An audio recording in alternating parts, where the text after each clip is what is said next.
ഈശോയിൽ ഏറ്റവും പ്രിയം നിറഞ്ഞ ശാലോം പ്രേക്ഷകരെ, ഒത്തിരിയേറെ പ്രതീക്ഷയോടും ദാഹത്തോടും കൂടി വചനം ശ്രവിക്കാൻ കാത്തു നിൽക്കുന്ന എൻ്റെ മക്കളോട് ഇന്ന് തരുന്ന സന്ദേശം, അസാധ്യതകളിൽ സാധ്യത പ്രവർത്തിക്കുന്ന ദൈവം. യേശയ്യായുടെ പുസ്തകം 43-ാം അധ്യായം 15-ാം തിരുവാക്യം.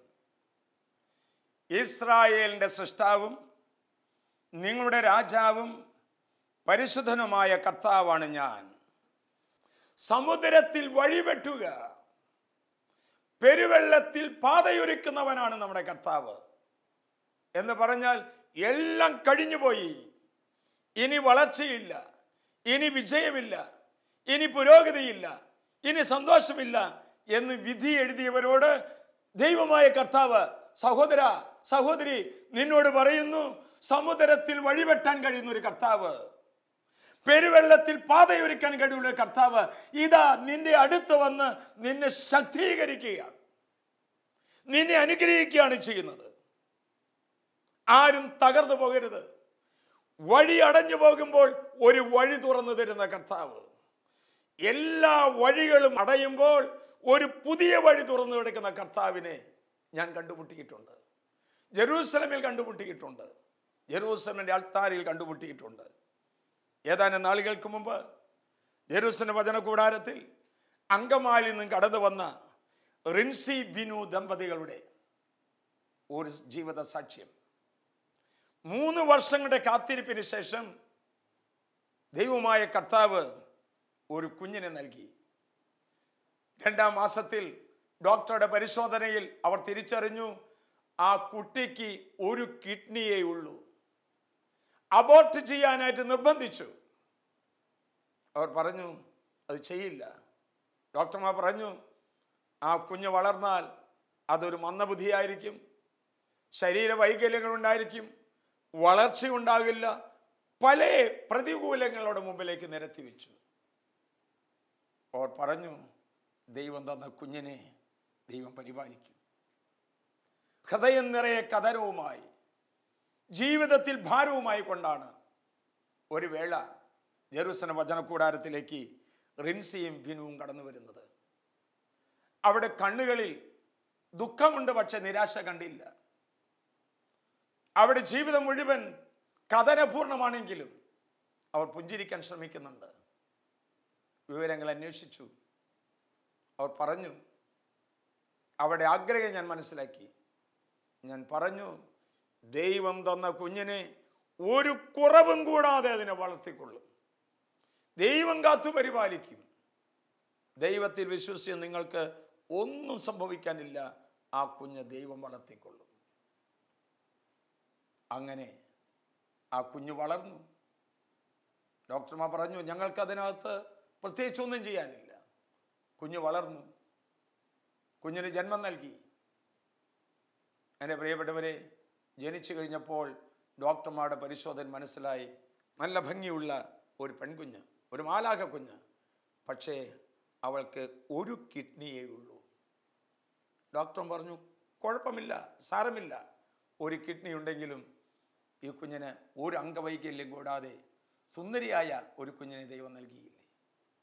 എങ്കിലും 3 വർഷം കഴിയുമ്പോൾ ഒന്ന് ടെസ്റ്റ് ചെയ്യണം. എൻ്റെ പ്രിയപ്പെട്ടവരെ, അവരിവിടെ ജെറൂസലമിൽ വന്ന് പ്രാർത്ഥിക്കുക പതിവാണ്.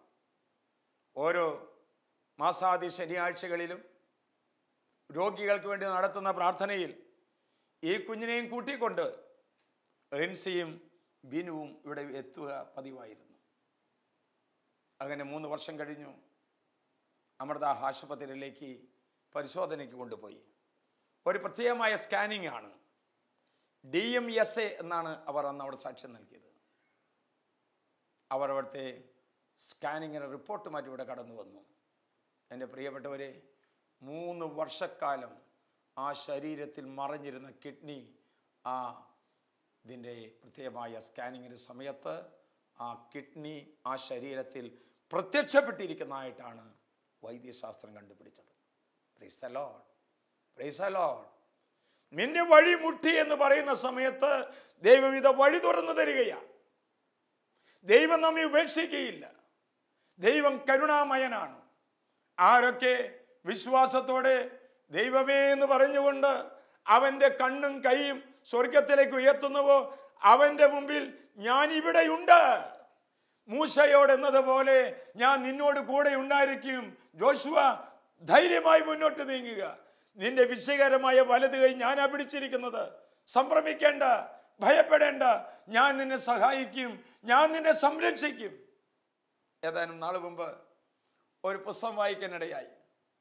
അതെന്നെ വളരെയധികം ആകർഷിച്ചു. അതിനകത്തൊരു കൊച്ചു സംഭവം. ഒരു സ്ത്രീ, അവൾ ജോലിക്കാരിയാണ്, വിവാഹിതയാണ്, ഭർത്താവുണ്ട്. അപ്പൊ ജോലിയുടെ സൗകര്യാർത്ഥം ഒരു വാഹനം വാങ്ങിക്കാനായിട്ട് തീരുമാനിച്ചു. ഭാര്യ ഭർത്താവിൻ്റെ അനുമതിയോടും സഹകരണത്തോടുകൂടി വാഹനം വാങ്ങിച്ചു. ഭർത്താവ് എന്നും പറയും, സൂക്ഷിച്ച് ഓടിക്കണം കേട്ടോ, അപകടമൊന്നും ഉണ്ടാക്കരുത്, വളരെ സൂക്ഷിച്ച് പോകണം. എല്ലാ ദിവസവും പോകുമ്പോഴും ഇതാണ് പറയുന്നത്, സൂക്ഷിച്ച് വണ്ടി ഓടിച്ചോളൂ, സൂക്ഷിച്ച് വണ്ടി ഓടിച്ചോളൂ. അങ്ങനെ മാസങ്ങൾ പലത് കഴിഞ്ഞു. ഒരു ദിവസം പോരുന്ന വഴിക്ക് വണ്ടി ആക്സിഡന്റിൽ പെട്ടു. ഉടനെ അവിടെ ഉള്ളിൽ വിഷമായി. ദൈവമേ, എന്ത് ഉത്തരമാണ് ഞാൻ ഭർത്താവിനോട് പറയുക? എന്നും പോകുമ്പോഴും എന്നെ പറഞ്ഞയക്കാറുണ്ട്, സൂക്ഷിച്ച് വണ്ടി ഓടിക്കണം, അപകടമുണ്ടാകാതെ സൂക്ഷിച്ച് ഓടിക്കണമെന്ന്. അങ്ങനെ പോലീസുകാരെത്തി ബുക്കും പേപ്പറും ആവശ്യപ്പെട്ടു. ഡോർ തുറന്ന് ബുക്കും പേപ്പറും കാണിച്ചു കൊടുത്തു. അപ്പോൾ ആ പുസ്തകത്തിൻ്റെ ഉള്ളിൽ നിന്ന് ഒരു ചെറിയ കുറിപ്പ് താഴെ വീണു. അതിപ്രകാരമായിരുന്നു: ഏതെങ്കിലും കാരണവശാൽ എന്തെങ്കിലും അപകടം പിണഞ്ഞാൽ നീ ഓർക്കണം, ഞാൻ നിന്നെയാണ് സ്നേഹിക്കുന്നത്, വാഹനത്തെയല്ല. ശ്രദ്ധിച്ചേ, ഏതെങ്കിലും കാരണവശാൽ എന്തെങ്കിലും അപകടമുണ്ടായാൽ നീ ഓർക്കണം, ഞാൻ നിന്നെയാണ് സ്നേഹിക്കുന്നത്, വാഹനത്തെയല്ല. അവൾ അവിടെ നിന്ന് കരഞ്ഞുപോയി. ആ ഭർത്താവിൻ്റെ കരുതൽ, ആ ഭർത്താവിൻ്റെ സ്നേഹം. വചനം പറയുന്നുണ്ടല്ലോ, ദൈവത്തെ ഭയപ്പെടുന്നവരെ അവിടുന്ന് ശാസിക്കുന്നു, ശിക്ഷിക്കുന്നു. എന്തിനു വേണ്ടിയിട്ട്? കൂടുതൽ തീഷ്ണതയുള്ളവനായി തീരാൻ, കൂടുതൽ അനുഗ്രഹം പ്രാപിക്കാൻ വേണ്ടിയിട്ടാണ് ദൈവം നമ്മെ ശാസിക്കുന്നതും ശിക്ഷിക്കുന്നതും. എന്നെ പ്രിയപ്പെട്ടവരെ, ദൈവത്തിൻ്റെ അനന്തമായ സ്നേഹം അനുഭവിച്ച മക്കളോടാണ് അച്ഛൻ വചനം പറഞ്ഞുകൊണ്ടിരിക്കുന്നത്. ഒരിക്കൽ ഒരു ശിഷ്യൻ ഗുരുവിനെ സമീപിച്ച് ചോദിച്ചു, ഞാൻ എപ്പോഴാണ് സംസാരിക്കേണ്ടത്, എങ്ങനെയാണ് സംസാരിക്കേണ്ടത്, നന്നായി എങ്ങനെ സംസാരിക്കേണ്ടത്, ഒന്ന് പറഞ്ഞു തരാമോ? ഗുരു അല്പസമയം ധ്യാനിച്ചതിന് ശേഷം അവനോട് പറഞ്ഞു, നല്ല സംസാരത്തിന് 3 വാതിലുകൾ കടക്കേണ്ടതുണ്ട്. ശിഷ്യൻ ചോദിച്ചു, ഏതാണ് ഈ 3 വാതിലുകൾ? അദ്ദേഹം പറഞ്ഞു, 1, നീ പറയുന്നത് സത്യമാണോ എന്ന് നീ ആലോചിക്കണം. 2, ഇത് ആവശ്യമുള്ളതാണോ എന്ന് നീ ചിന്തിക്കണം. 3, നിന്റെ മാന്യതയ്ക്ക് യോജിച്ചതാണോ എന്ന് ചിന്തിക്കണം. ശ്രദ്ധിച്ചേൻ, നീ പറയുന്നത് സത്യമാണോ എന്ന് വിവേചിച്ചറിയണം. ഇത് പറയേണ്ടത് ആവശ്യമുണ്ടോ എന്ന് നീ ധ്യാനിക്കണം. നിന്റെ ജീവിത അന്തസ്സിന് മാന്യതയുള്ളതാണോ എന്ന് ചിന്തിക്കണം. ഈ ചോദ്യങ്ങൾക്ക് ഉത്തരം കിട്ടി സംസാരിക്കുന്നവനാണ് യഥാർത്ഥമായ നല്ല സംസാരം നടത്തുന്നത്. എൻ്റെ പ്രിയപ്പെട്ടവരെ, ഒത്തിരിയേറെ ചിന്തകളിലേക്ക് നമ്മെ നയിക്കുന്ന ഗുരുദർശനമാണ് നമ്മൾ കേട്ടത്. നമ്മുടെ വാക്കുകളിൽ പിഴയ്ക്കാതിരിക്കുവാനായിട്ട് നമ്മൾ ശ്രദ്ധിക്കണം. ഇന്ന് നിങ്ങളുടെ മുമ്പിൽ നിന്നുകൊണ്ട് 6 കാര്യങ്ങൾ പറയുവാൻ ഞാൻ ആഗ്രഹിക്കുകയാണ്. അസാധ്യമായത് സാധ്യതമാക്കി തരുന്ന കർത്താവ് നമ്മുടെ ജീവിതത്തിലെ പ്രതിസന്ധിയുടെ നടുവിൽ വാതിലുകൾ അടച്ചു കളയാതെ തുറന്നു തരാനായിട്ട് സാധിക്കണമെങ്കിൽ ദൈവകൃപ സ്വീകരിക്കണമെങ്കിൽ, ദൈവപരിപാലനയെ സ്വീകരിക്കണമെങ്കിൽ 6 കാര്യങ്ങൾ. 1, സ്നേഹമില്ലാതെ ആരെയും കുറ്റപ്പെടുത്തരുത്. വാക്കുകൾ കൊണ്ട് മുറിപ്പെട്ടവരാണ് ഭൂരിഭാഗം ആളുകൾ. സ്നേഹത്തിൻ്റെ കുറവുകളെല്ലാം മുറിവുകളാണ്. ഭാര്യ ഭർത്താക്കന്മാരായാലും, അധീനർ അധികാരികളായാലും, തൊഴിലാളി മുതലാളികളാണെങ്കിലും സ്നേഹമില്ലാതെ കുറ്റപ്പെടുത്തരുത്. ഇപ്പോൾ ഒരു ഭർത്താവിന് ഒരു ഭാര്യയോട് പറയാം, നീ കയറിയ അന്ന് മുതൽ കുടുംബം ആകെ നശിച്ചു പോയിടി, ഒരു സമാധാനം കിട്ടിയിട്ടില്ല, അല്ലെങ്കിൽ ഒരു ടേസ്റ്റുള്ള ഭക്ഷണം കഴിച്ചിട്ടില്ല, അല്ലെങ്കിൽ വൃത്തിയായ ഒരു വസ്ത്രം ധരിച്ച് പോകാൻ കഴിഞ്ഞിട്ടില്ല. നോക്കിയാൽ പ്രിയപ്പെട്ടവരെ, സ്നേഹമില്ലാത്ത കുറ്റപ്പെടുത്തലാണ്. അതിന് വേണമെങ്കിൽ ഇങ്ങനെ പറയാമല്ലോ, നീ വന്നതിന് ശേഷം എന്തൊരു സന്തോഷം നമ്മുടെ വീട്ടിൽ, നീ വന്നതിന് ശേഷമല്ലേ രുചികരമായ ഭക്ഷണമൊക്കെ ഞാൻ കഴിച്ച്, എന്തുമാത്രം ഭക്ഷണമാണ് കഴിക്കുന്നത്. എൻ്റെ ഇടയിൽ കൂട്ടിച്ചേർക്കാമല്ലോ, നീ കറിയൊക്കെ വെക്കുന്നത് വളരെ നന്നായിട്ടുണ്ട്, പക്ഷെ മീൻ കറി വെക്കുമ്പോൾ കുറച്ച് പുളി കൂടുന്നുണ്ട് കേട്ടോ, പറഞ്ഞുകൂടി. അങ്ങനെ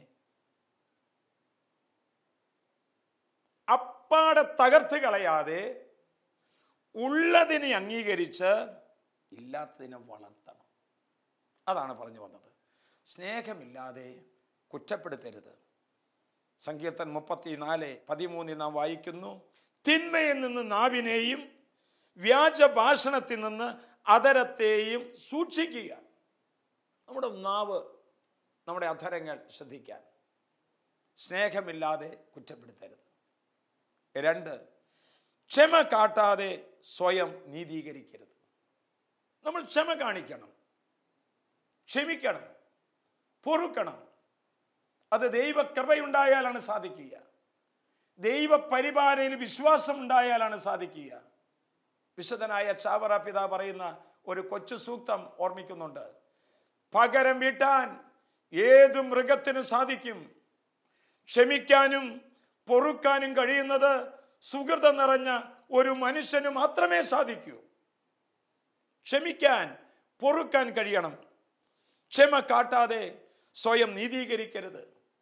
ആരാണ് ആദ്യം ക്ഷമിക്കേണ്ടത് എന്ന് ചോദിച്ചാൽ, ആര് ആദ്യം ദൈവത്തെ കണ്ടുമുട്ടിയോ അവരാണ് ആദ്യം ക്ഷമിക്കേണ്ടത്. ഒരുപക്ഷെ കുഞ്ഞായിരിക്കാം, മരുമകളായിരിക്കാം, അപ്പനായിരിക്കാം, അമ്മയായിരിക്കാം. പ്രിയപ്പെട്ടവരെ, ക്ഷമ കാട്ടാതെ നീ സ്വയം നീതീകരിക്കരുത്. 3, അനുകമ്പ കാണിക്കാതെ കുറ്റം വിധിക്കരുത്. യേശു പറഞ്ഞില്ലേ, എനിക്ക് ഈ ജനക്കൂട്ടത്തെ കണ്ടിട്ട് അലിവ് തോന്നുന്നു, അനുകമ്പ തോന്നുന്നു. നമ്മൾ ഓരോരുത്തരും ക്രിസ്തു ശിഷ്യന്മാരാണെങ്കിൽ, ദൈവത്തെ സ്നേഹിക്കുന്നവരാണെങ്കിൽ അനുകമ്പ കാണിക്കാൻ. യേശുവിൻ്റെ ഏറ്റവും വലിയ ഭാവം അനുകമ്പയാണ്, കരുണയാണ്. ജൂൺ മാസം കരുണയുടെ മാസമാണ്.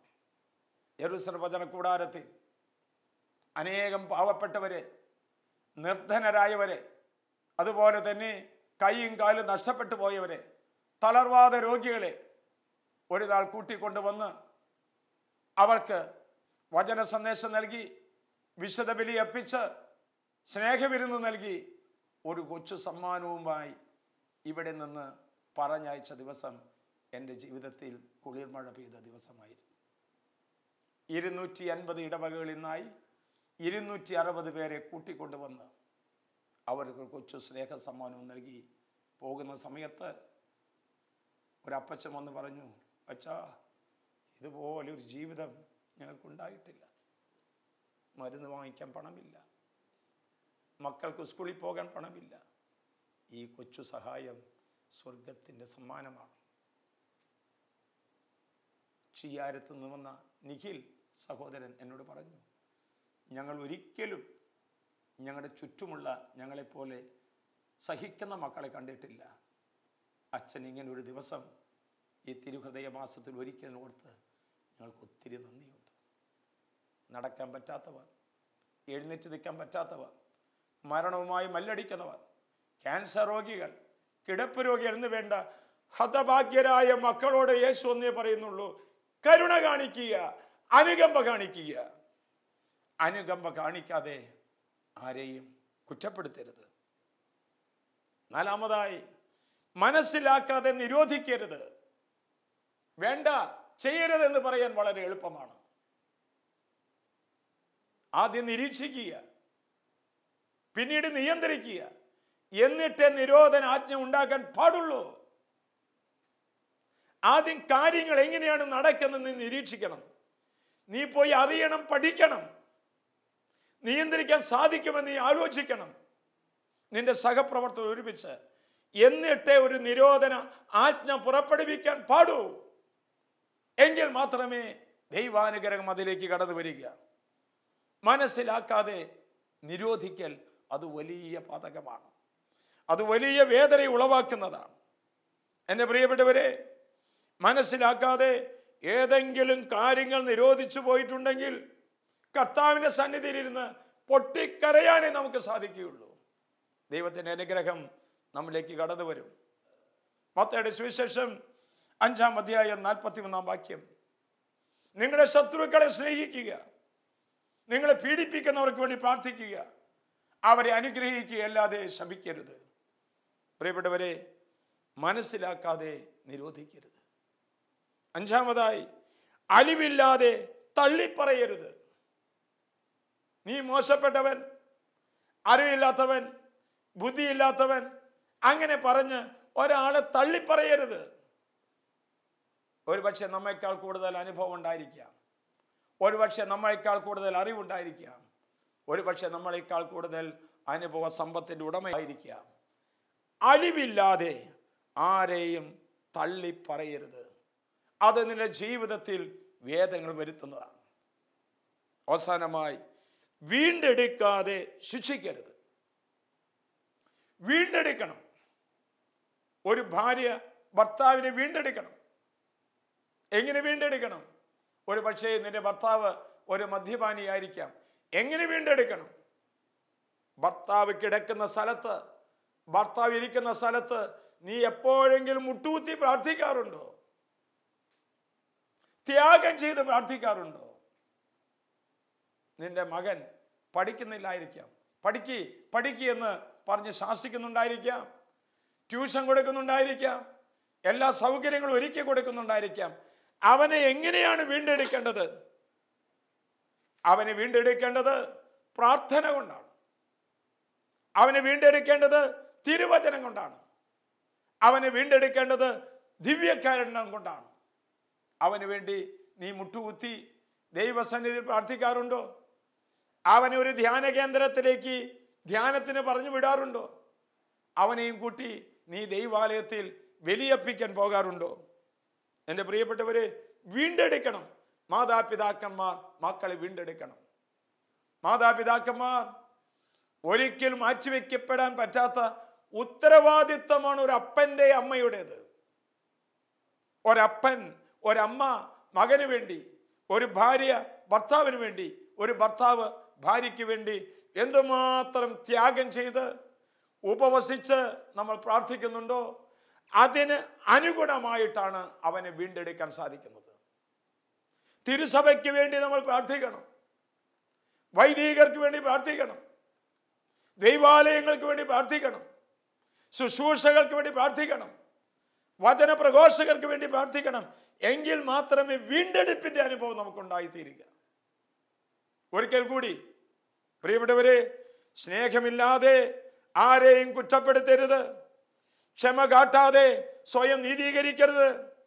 അനുകമ്പ കാട്ടാതെ കുറ്റം വിധിക്കരുത്. മനസ്സിലാക്കാതെ നിരോധിക്കരുത്. അലിവില്ലാതെ തള്ളിപ്പറയരുത്. വീണ്ടെടുക്കാതെ ശിക്ഷിക്കരുത്. എൻ്റെ പ്രിയപ്പെട്ടവരെ, ഇന്ന് ഈ ശാലോം മിഷന്റെ മുമ്പിൽ ഇരുന്നു കൊണ്ട് അനുഗ്രഹ കിരണം ശുശ്രൂഷ സംബന്ധിക്കുമ്പോൾ എൻ്റെ ജീവിതത്തിൽ അസാധ്യമായത് സാധ്യതമാക്കി തരണമെന്ന് നീ ആഗ്രഹിക്കുന്നുണ്ട് എങ്കിൽ, എൻ്റെ ജീവിതത്തിൽ വളരെ പ്രതികൂലമായത് അനുകൂലമാക്കി തീർക്കാൻ നീ ആഗ്രഹിക്കുന്നുവെങ്കിൽ, ദൈവമായ കർത്താവ് നമ്മോട് പറയുന്നു, നിന്റെ ദൈവമായ കർത്താവിനെ പൂർണ്ണ ഹൃദയത്തോടും പൂർണ്ണ ആത്മാവോടും പൂർണ്ണ മനസ്സോടും പൂർണ്ണ ശക്തിയോടുകൂടി സ്നേഹിക്കുക. അതുപോലെ തന്നെ സഹോദരനെ സ്നേഹിക്കുക. നിന്റെ ജീവിതത്തിൽ അസാധ്യമായത് സാധ്യതമാക്കി തരാൻ, നിന്റെ ജീവിതത്തിൽ പ്രതികൂലങ്ങളെ അനുകൂലങ്ങളാക്കി മാറ്റാൻ മർക്കോസ് 12:30 നിന്റെ അധരത്തിൽ എഴുതി വെക്കണം. നിന്റെ ദൈവമായ കർത്താവിനെ പൂർണ്ണ ഹൃദയത്തോടെ പൂർണ്ണ ആത്മാവോടെ പൂർണ്ണ ശക്തിയോടെ സ്നേഹിക്കുവാൻ എന്നെ പഠിപ്പിക്കണമേ എന്ന്. പ്രിയപ്പെട്ടവരെ, ഏതെങ്കിലും ഒരു തെറ്റ് ഒരാൾക്ക് വന്നു കഴിഞ്ഞാൽ 3 കാര്യങ്ങൾ മനസ്സിൽ ഓർമ്മിക്കണം. 1, ആ തെറ്റിനെ അംഗീകരിക്കണം. 2, ആ തെറ്റിൽ നിന്ന് പഠിക്കാൻ ശ്രമിക്കണം. 3, ആ തെറ്റ് ഇനി ഞാൻ ഒരിക്കലും ആവർത്തിക്കുകയില്ല എന്ന് നിന്റെ മനസ്സിൽ എഴുതി വയ്ക്കണം. നമുക്ക് കരങ്ങൾ കൂപ്പാം. നിരാശയിൽ പെട്ടുപോകുന്ന അനേകം മക്കൾക്ക് പ്രത്യാശയുടെ വിളക്കായി തീരുവാൻ ദൈവമേ ഞങ്ങളെ ഓരോരുത്തരും സഹായിക്കണമേ. ഞങ്ങൾക്ക് ഒരു രാജ്യവിധി ഒരുക്കാൻ സാധിക്കുന്നില്ലേ എങ്കിലും ഒരു നടപ്പാതയായി തീരുവാൻ അനുഗ്രഹിക്കണമേ. ഞങ്ങൾക്ക് വലിയ വലിയ പ്രകാശ ഗോപുരങ്ങളാകാൻ സാധിക്കുന്നില്ല എങ്കിലും ഒരു മിന്നാമിനുങ്ങിൻ്റെ ഒരു വെളിച്ചമെങ്കിലും പകരുവാൻ ഈ ശുശ്രൂഷയിൽ പങ്കെടുത്ത എല്ലാവർക്കും അനുഗ്രഹവും കൃപയും നൽകി അനുഗ്രഹിക്കണമേ. നിത്യം പിതാവും പുത്രനും പരിശുദ്ധാത്മാവുമായി സർവേശ്വര എന്നേക്കും